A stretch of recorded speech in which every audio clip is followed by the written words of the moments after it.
Then you've got some other groups of neuron cell bodies. What's a group of neuron cell bodies in the CNS?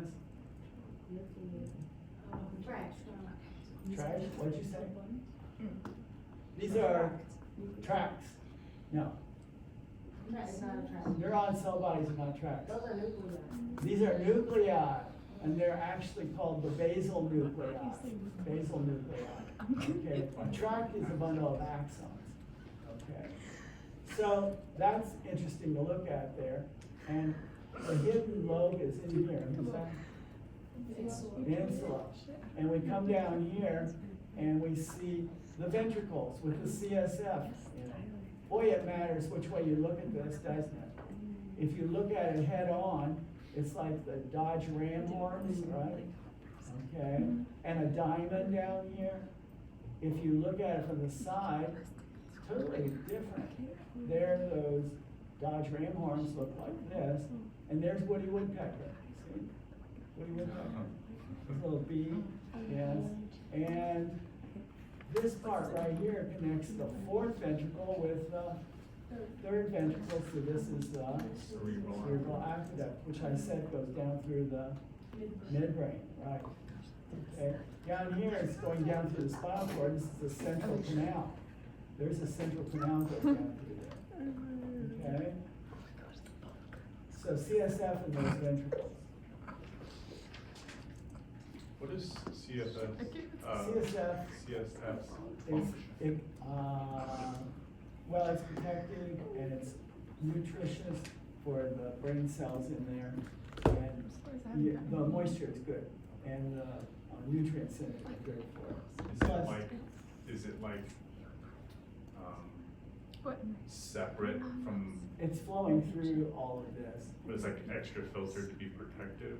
It's protected. Like it's in a there. secure channel for nutrition for the. Yes, because remember, the blood-brain barrier doesn't let even macrophages come over. And so you have the microglia to protect yourself in there. Okay?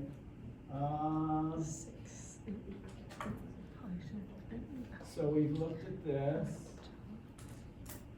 We've looked at that. We know where the cerebral aqueduct is. Third and fourth ventricle. We know. We come over here and we see that if that's what you're showed, it's pretty hard to know which is front and which is back, isn't it? Yeah. Yeah. Color coding helps. This is a side view. So you got a frontal lobe, you got a parietal lobe, an occipital lobe, and a temporal lobe. And then when you peel back the lateral sulcus here, you can see insula lobe down inside there. There's your cerebellum.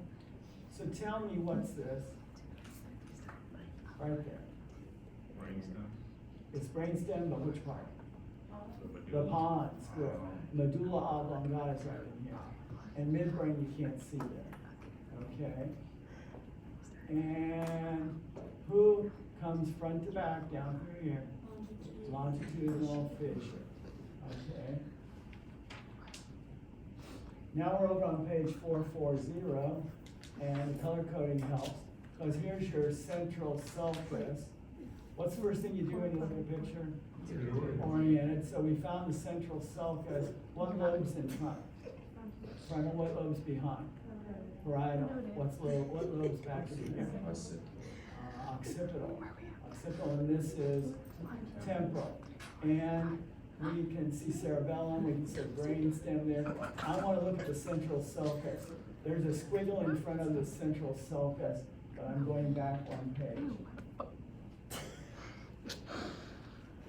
What's the squiggle in front of central sulcus?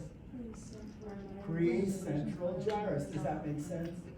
Precentral means in front of or before. And who's behind the central sulcus? Postcentral gyrus. Which lobe? Parietal. Which parietal? Which lobe here? Frontal lobe. Okay.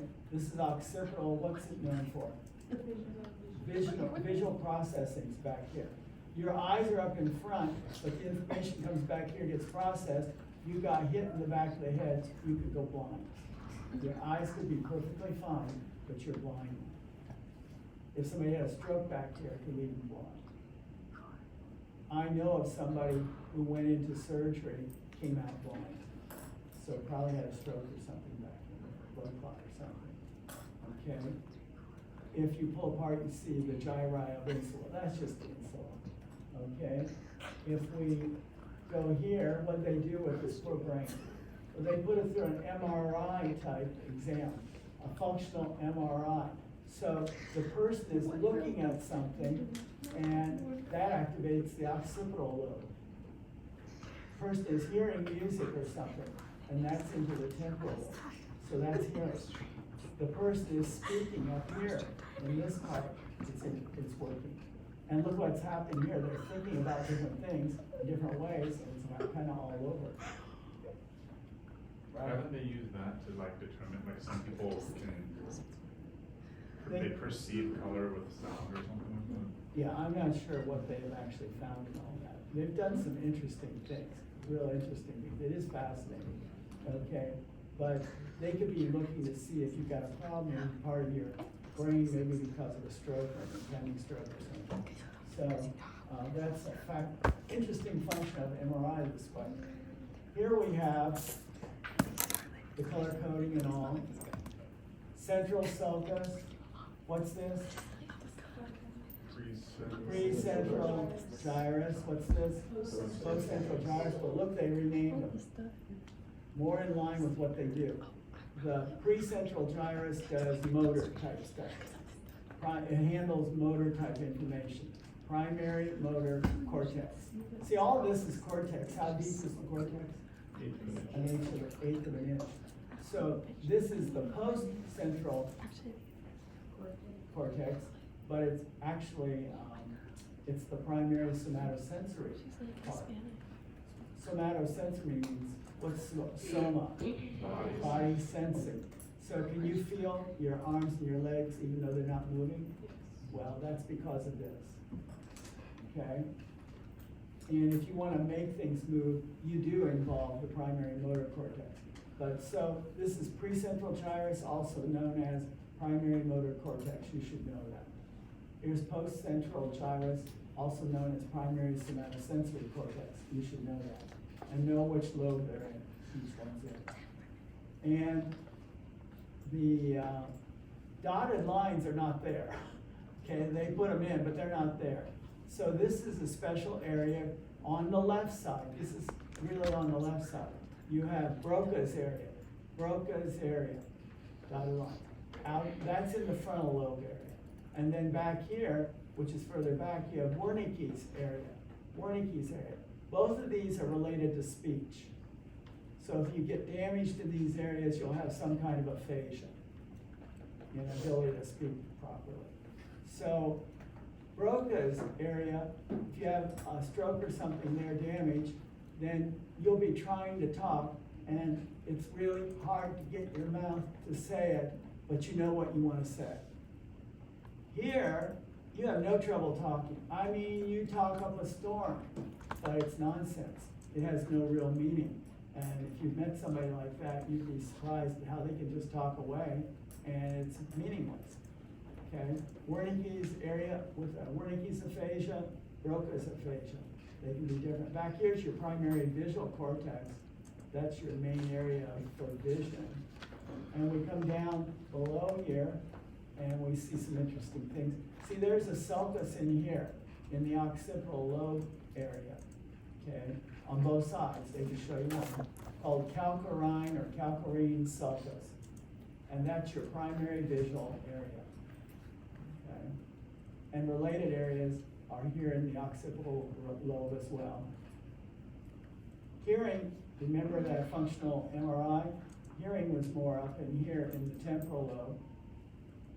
And body sensations is actually in the parietal lobe, primary somatosensory cortex. Your motor part is more up here. Look at the Q-tip, what was that? Olfactory bulb. And tract, what's a tract? Axons in the CNS, so that's CNS, yeah, that's where we are. Okay, the white ear, on its side is corpus callosum. Corpus callosum. And why is it white? Myelinated axons. Do you know what they do? And you had the nerve to cut them? They're the phone lines between the two hemispheres. You just cut the phone lines. And they're myelinated, but now the one side can't talk to the other side. And they do that. What if somebody has seizures in one side? Could they cut this to keep them from going to the other side? What would they call that? Corpus callosum nectar. You know, there's one word. They've Oh, done- it's a hemorrhectomy? Mm, they've done this in the past in some pretty gruesome. Yes. You got it. Lobotomy. If they cut it, then the one side won't get the other side. They thought that helped mental illness. I'm not sure it did. Okay. There were some gruesome things that went on in those mental institutions in the past. Okay. We're finding out. This is interesting, isn't it? Looks like a cartoon. This is a homunculus. Homunculus. Plural is homunculi. Homunculus. They color-coded the parietal lobe. They color-coded the frontal lobe. So red is frontal, blue is parietal, and this side could be flipped over and have another side over here. This one could be flipped over and have another side over here. But the blue and the red are supposed to be separated by corpus callosum. Actually, I'm thinking something else. The sulcus, the central sulcus. Okay. Now, is this interesting? Yeah, it is, because they haven't done it in so many words. They've done it in pictures. So here's the foot down in the. The which one? longitudinal. Longitudinal fissure. Who's in there? Well, it's foot. And what is it? Moving the foot or feeling the foot? The blue is going to be feeling. The red is going to be moving. Because red is motor and blue is sensing, somatosensory. So there, bless you. They did that. See, buttocks and that stuff doesn't get much play up here. But look at the thumb. You're going out hitchhiking. This would be the thumb to have. Okay? So this is in this area. That means you're feeling it there. If you want to hitch a ride, this is it.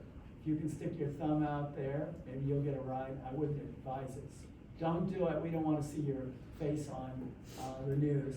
Has disappeared. Nobody knows where they went. Yeah, that'd be bad. Don't do that to me. I don't want to see that. Okay? Be safe. Be careful. Okay.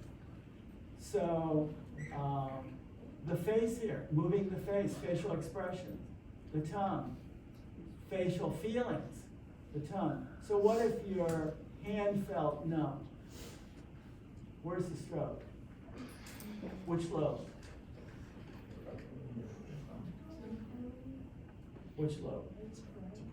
Parietal lobe, probably involved. If you can't move your hand, then which lobe? Frontal lobe. So this gives you some information about what may be wrong and where it's wrong and that sort of thing. Homunculus, it's quite interesting, okay?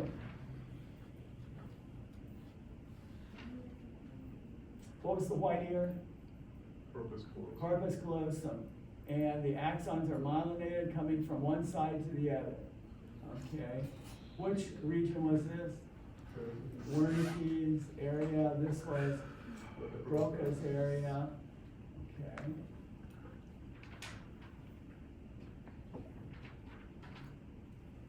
How many ventricles? 4. 2 lateral ventricles, and then a third ventricle, and then a fourth ventricle connected by cerebral aqueducts, which flows down through midbrain. Okay, this is where the fluid is, and it goes on down central canal. Who's moving this fluid? Cilia of the ependymal cells. Yeah. Okay. Woody woodpecker. See, Woody woodpecker is the third ventricle, surrounded by Diane. surrounded by Diana, the thalamus, both sides. All okay? Sound a little bit distressed, okay? Do you have enough for a quiz? Yes. You think so? I think so. Will you forget it over the break? No, you'll look at it over the break, son. Okay?